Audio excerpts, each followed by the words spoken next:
nais magbalot pa. Mga bituin, tila narating ang fried chicken sa hapag, nagniningning. Kahit itong bagpo ay iisa, kahit na ilang kilong pansit, di kayang pigtasin, tangkay man din.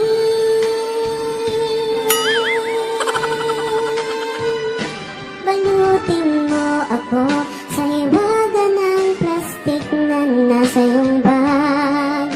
Huwag kalimutang takpan ang bag, iyayari naman. Mabuti pa kaya'y isalin ko sa eco bag. Kung kapalit nito'y maraming madadalang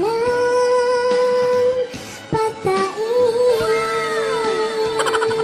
Itago mo ako sa ilalim ng kortina ng mesa. Huwag limutin na